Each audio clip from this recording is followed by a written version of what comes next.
வணக்கம் நண்பர்களே. 2026 ஆடி மாத கிரக அமைப்புகளின்படி மிதுன ராசிக்கான பலன்கள். மிதுன ராசிக்கு இந்த மாதம் கூட ராசிக்கு 2ஆம் இடத்துல குரு மற்றும் சுக்கிரனோடு சேர்க்கை விட்டுருக்காங்க. மாதத்தின் பிற்பகுதியில் ராசிக்கு 3ஆம் இடத்துல சுக்கிரன் மற்றும் கேது ஒரு சஞ்சாரம் செய்வாங்க. இது தவிர ராசியில சூரியனுடைய சேர்க்கை என்பது இருக்கும். மற்ற கிரகங்களுடைய அமைப்புகள் ராசிக்கு ஓரளவுக்கு சாதகமாக இருக்கும். மிதுன ராசிக்காரங்க இந்த மாதம் ரொம்பவுமே கலகலப்போடும் கண்டிப்போடும் காணப்படுவாங்க. மனசுல ஒரு தன்னம்பிக்கை தைரியம் என்பது அதிகரிக்கும். நல்ல கடமை உணர்வோடு செயல்பட ஆரம்பிப்பாங்க. சுய முன்னேற்றத்தை நோக்கி நகர ஆரம்பிப்பாங்க. தன்னுடைய சுய கௌரவத்திற்காக பாடுபடுவாங்க. குடும்ப விஷயங்கள் காரியங்கள் ஈடுபாடுகள் அதிகரிக்கும். வாக்குத்தன்மை அதிகரிக்கும். பொதுவாகவே இந்த மிதுன ராசி கம்யூனிகேஷனுக்கு பேர் போன ஒரு ராசி. இந்த மாதம் பார்த்தீங்கன்னா அந்த விஷயங்களில் சிறப்பான அமைப்புகளை எதிர்பார்க்கலாம். உங்களுடைய சாமர்த்தியம் முழுமையாக அதில் வெளிப்படும். ரொம்ப கலகலப்பாகவும் பேசுவீங்க, கருத்தோடையும் பேசி வருவீங்க.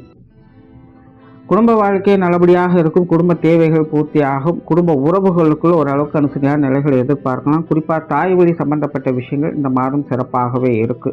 உடன் பிறப்பக்கள் வகையில் கூட சில மகிழ்ச்சி தரக்கூடிய விஷயங்களை எதிர்பார்க்கலாம். கணவன் மனைவி உறவுகள் ஒரு கலவையான நிலைகளில் இருக்கும். ஆனால் பெரும்பாலும் பாசிட்டிவான விஷயங்களையே எதிர்பார்க்கலாம். திருமண அமைப்புகள் புத்திரபாக்கிய அமைப்புகள் இதெல்லாம் ஓரளவுக்கு நல்லபடியாகவே இருக்கு. காதல் சம்பந்தப்பட்ட விஷயங்களில் ஈடுபாடுகள் அதிகரிக்கும். அது சார்ந்த விஷயங்களும் சில நன்மை தரக்கூடிய அமைப்புகளை எதிர்பார்க்கலாம். உற்றார் உறவினர்கள் நண்பர்கள் சம்பந்தப்பட்ட விஷயங்கள் பட்டும்படாமல் இருக்கக்கூடிய அமைப்புகள் இருந்தாலும் சாதகமான விஷயங்களை எதிர்பார்க்கலாம். அவங்க மூலமாக ஒரு சில நல்ல சூழ்நிலைகள் என்பது ஏற்படும். அதனால் மிதுன ராசிக்காரங்க உறவினர்கள் நண்பர்கள் விஷயங்கள்ல இந்த மாதம் சாதகமான நிலைகளையே பார்த்துட்டு வருவாங்க. மாணவர்களுக்கு கல்வி வித்தை சம்பந்தப்பட்ட விஷயங்கள் சிறப்பாகவே இருக்கு. தன்னுடைய தனி திறமையை வெளிக்காட்டக்கூடிய அமைப்புகளும் தனி பெருமையை நிலைநாட்டக்கூடிய அமைப்புகளும் மாணவர்களுக்கு உண்டாகுது. அதனால் மாணவர்களுக்கு இந்த மாதம் எல்லா விஷயங்களும் சிறப்பாகவே அமையுது. உடல்நலம் சார்ந்த விஷயங்கள் ஓரளவுக்கு சாதகமாக இருக்கும். இந்த மாதத்தின் அமைப்பு உஷ்ண ரீதியான தொந்தரவுகள் கொஞ்சம் அதிகமாக கொடுக்கும். அதில் மட்டும் கொஞ்சம் கவனம் எடுத்துக்கோங்க. தொழில் வேலை உத்தியோகம் சார்ந்த விஷயங்கள் இந்த மாதம் ஒரு கலவையான நிலைகள் இருக்கும். மாதத்தின் 30 பெரும்பாலும் சாதகமான அமைப்புகளை எதிர்பார்க்கலாம். உங்களுக்கு பிடிச்ச விஷயங்கள் காரியங்கள் ஈடுபட்டு வருவீங்க. அது சார்ந்த விஷயங்கள் உங்களுக்கு நல்ல பலன்களை கொடுத்துட்டு வரும். மாதத்தின் பிற்பகுதியில் ஒரு கலவையான நிலைகள் தான் முழுக்க இருக்கும்.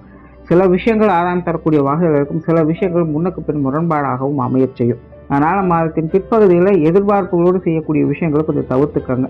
இந்த கொடுக்கல் வாங்கல் விஷயங்கள்லாம் கொஞ்சம் கவனம் எடுத்துக்கோங்க. வெளியூர் மற்றும் வெளிநாடு சம்பந்தப்பட்ட விஷயங்கள் மாதத்தின் 30 சாதகமாக இருக்கு. மாதத்தின் பிற்பகுதியில் கவனம் தேவை. இழுபறியான விஷயங்கள் தான் இருக்கும். அதெல்லாம் கொஞ்சம் பார்த்துக்கோங்க. பொருளாதாரம் சார்ந்த விஷயங்கள் சமாளிக்கக்கூடிய நிலைகள் தான். வரவும் உண்டு வரவுக்கேற்ற செலவும் உண்டு அப்படிங்கிறது தான் இருக்கும். குறிப்பாக உங்களுடைய சேமிப்புகள் கரையக்கூடிய மாதம் அப்படின்னு சொல்லலாம். மாதத்தின் 30 சேமிப்புகள் உயரும்.